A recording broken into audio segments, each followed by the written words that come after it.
आप लोग कैसे हैं? स्वस्थ हैं? स्वस्थ ही हों। आप सभी लोगों का स्वागत है एसएस गुरु एकेडमी पर। जैसा कि मैंने आपको बताया है कि हम आपको फैक्टों की सीरीज पढ़ा रहे हैं, उसी सीरीज को और आगे बढ़ाते हैं। देखेंगे आज के हमारे क्या क्या फैक्ट हैं।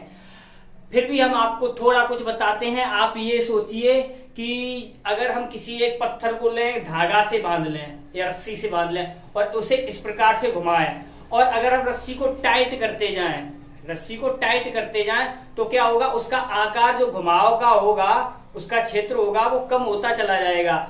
जैसे ही वो कम होता जाएगा, लेकिन जो पत्थर है उसके घूमने का वेग होगा वो बढ़ेगा वो। ठीक। दूसरा क्या है हमारा, जो तैराक होते हैं, जो पानी में सीधे नहीं कूदते हैं, हमेशा शरीर को कुछ ना कुछ घुमा लेंगे, टेढ़ा कर लेंगे। ये क्यों कर लेते हैं, ये आज जानेंगे। ठीक है, तो देखेंगे हमारे आज के फैक्ट। तो क्या हमारा कल के वीडियो में मैंने आपको बताया था जड़त्व के आघूर्ण के बारे में, उसी जड़त्व के आघूर्ण के से संबंधित देखते हैं। तो हमारा जड़त्व आघूर्ण का सूत्र क्या था कल? mr² था। क्या था? mr² था। यहाँ पर m क्या होता है? m होता है जो भी पिंड होगा उसका द्रव्यमान, कण होगा, वस्तु हो, कुछ भी हो। r क्या होती है? घूर्णन अक्ष से त्रिज्या। जैसे ये है, ये रही हमारी घूर्णन अक्ष। कोई पत्थर ऐसे घूम रहा है तो उसकी त्रिज्या कितनी है। ठीक है, अभी बताएंगे वो भी। ठीक, तो ये और एक सूत्र होता है J बराबर I ओमेगा। I ओमेगा क्या होता है? ओमेगा होता है। ठीक है, तो ओमेगा क्या होता है हमारा? कोई पिंड किसी अक्ष के चारों ओर घूम रहा है, उसका वेग कितना है। जैसे हम सीधी रेखा में चलते हैं तो हमारा रेखीय वेग कहलाता है, और ये जो घूमता है उसे कहा जाता है हमारा क्या?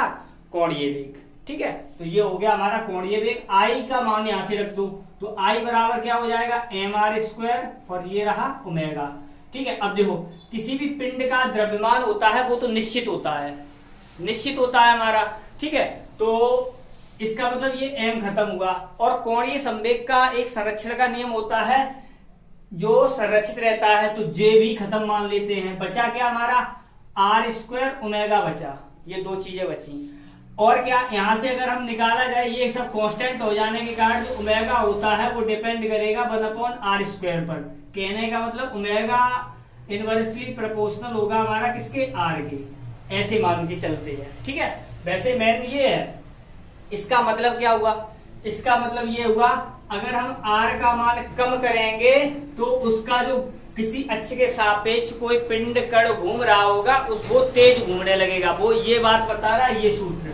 ठीक है, तो क्या है हमारा? अब इसी को देखते हैं। जैसे क्या है, हमने एक कण लिया, उसे बांध लिया रस्सी से। ठीक है, और घुमा रहे हैं उसे इस प्रकार से। अब क्या है, अगर हम रस्सी को और छोटा कर लें, यानी यहाँ पर टाइट कर लें, तो ये यहाँ पर आ जाएगा पिंड। और कम कर लें तो ये कण यहाँ पर आ जाएगा। तो देखो, r लगातार कम हो रही है, r का मान यानी त्रिज्या का मान लगातार कम हो रहा है। कम होने के कारण क्या होगा, जो ये पिंड है जो घूम रहा है वो लगातार तेज घूमता चला जाएगा। जैसे अगर यहाँ पर है तो यहाँ थोड़ा स्लो घूम रहा होगा, इससे थोड़ा कम कर दो तो तेज घूमेगा, और कम कर दो तो और तेज घूमेगा। जैसे जैसे अक्ष के करीब जाएंगे तेज घूमेगा। ठीक है, ऐसे इसी पर आधारित क्या है हमारा, आपने ये देखा होगा, जो तैराक होते हैं पानी में कूदते हैं तो वो सीधे ना कूद कर कुछ ना कुछ अपने शरीर को तिरछा कर लेते हैं। क्यों कर लेते हैं? वहां पर क्या होता है, जो r का मान होता है तिरछा करेंगे, क्योंकि अक्ष होती है सीधी। तो क्या है हमारा, इसके लिए क्या होता है, जो ये अक्ष होती है वो भी लगातार जब सिकोड़ लेते हैं, शरीर को तिरछा करेंगे, तो क्या होता है, वहां पर r का मान कम हो जाता है। जब r का मान हो जाता है कम तो ओमेगा का मान कोणीय वेग बढ़ जाता है। इसीलिए वो क्या करते हैं, जब वो कूदते हैं तो कहीं अपने पैरों को पकड़ लेंगे, कहीं हाथ कैसे भी कर लेते हैं, कहीं कैसे भी करते हैं। ठीक है, तो वो कलाइयां किस लिए खेल लेते हैं? इसीलिए कलाइयां खेल लेते हैं, जिससे r का मान कम हो जाता है और ओमेगा का मान बढ़ जाता है।